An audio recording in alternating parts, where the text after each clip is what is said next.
Hello, I'm Father Joe Roesch of the Marian Fathers of the Immaculate Conception. Thank you for joining us as we continue with our year-long journey reading the diary of St. Maria Faustina Kowalska from beginning to end. Today we have a letter from St. Faustina to Father Sopoćko from October 12th of 1936. Krakow, 12th October, 1936. Jesus, Mary, and Joseph.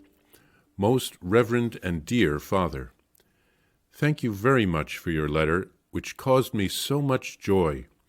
I am very happy that the Lord Jesus inspired you with this beautiful thought of having this holy card published. I shall pray ardently for this intention, so that God may remove all obstacles in carrying out this matter. I would also like to thank you for the prayers you offer for my health, Father. Father, if it is the will of God that I should leave this exile, please change the intention and don't pray for my health, but rather for a happy hour of death. Don't you know, Father, how ardently I desire to become united with God?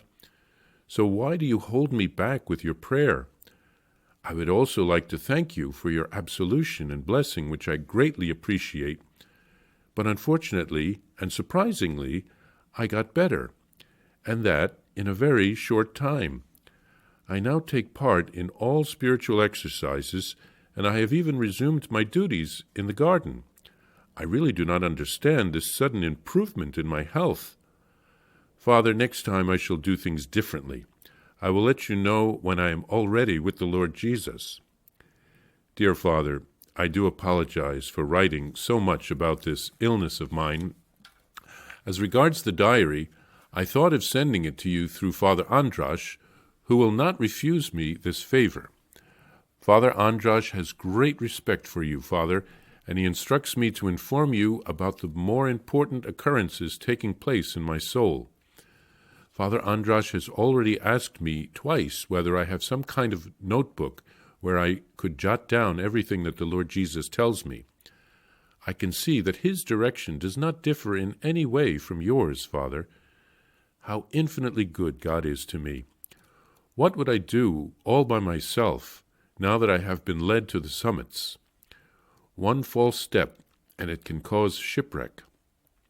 That is why I am holding on to God's hand, which I see in the confessor.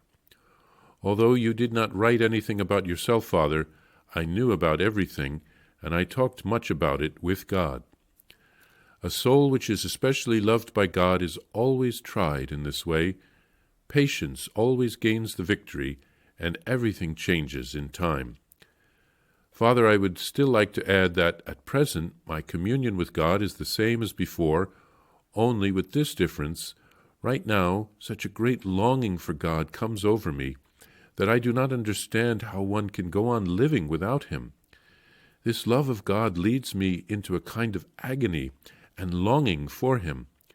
This flame of love towards God must eventually cut through the thread of my imperfect life, but the fullness of life in love, that is, in God, must follow. Now, I experience more often and more strongly these 5 wounds of the Lord Jesus on my own body, particularly on Fridays, and whenever I come in contact with people who are not in the state of grace. On such occasions, I experience violent pangs of pain in my hands, feet, and side separately. I also experience the pain of the crown of thorns. This suffering is not visible outwardly. I do not have any marks or scars exteriorly. How things will evolve, I do not know. These are great sufferings, but I accept them with love and submission to his holy will. I offer these sufferings for the conversion of sinners, so that God's mercy may envelop them. As regards external mortifications, I currently do not undertake any, because I am in fact unable to practice any. But instead, I exercise myself in interior mortifications and in those sent to me by the Lord Jesus. I can assure you, Father, that after my death you shall receive both of my diaries, as such is the will of God. Nevertheless, I neither know the hour of my death, nor do I ask about it, even though I desire it so ardently. Let Jesus do with me as he pleases at this important moment of my life. It is only love which gives me the presentiment that my death will be a joy. I kiss your hand, dear Father, and ask your blessing. United in prayer in the most merciful heart of Jesus for poor sinners, Sister M. Faustina. Faustina is filled with joy to have received Father Sopoćko's letter. She declares that the holy card that he wants to print is an inspiration from Jesus. She promises to pray for the success of this endeavor, and she thanks him for the prayers for her health, but she'd rather he would pray for a happy death for her. She's a little upset that her health is suddenly improved and life goes on.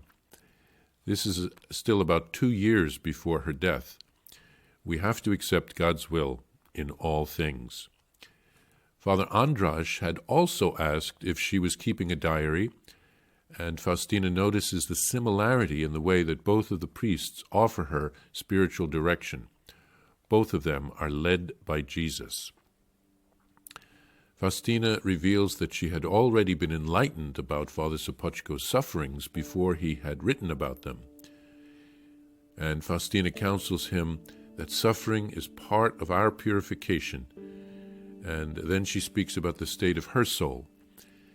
Faustina's heart is burning to be with Jesus forever. She writes of the importance of that spiritual direction she receives. She recognizes that she has been brought to the summits, to the heights, and it's easy to fall from there. So that's why the Lord has provided her with 2 holy spiritual directors. And then she writes of the 5 wounds of Jesus that she experiences interiorly, and when she experiences them, especially on Fridays, and when she's in the presence of a person not in a state of grace. It's like a hidden stigmata. But it's interesting that she says she experiences the pains separately. So it's almost like experiencing the nails being driven into the different parts of Jesus' body and then the crown being placed on his head. She says that she is not taking on extra mortifications. The interior mortifications that Jesus sends her are quite enough. And she promises to send the diary after her death. Up until that point, she had written in 2 notebooks. She eventually will write in, I believe, 6. But in fact, she eventually decides that it should go to her community. And Father Sopoćko accepts this as the will of God, and he receives a copy of the diary.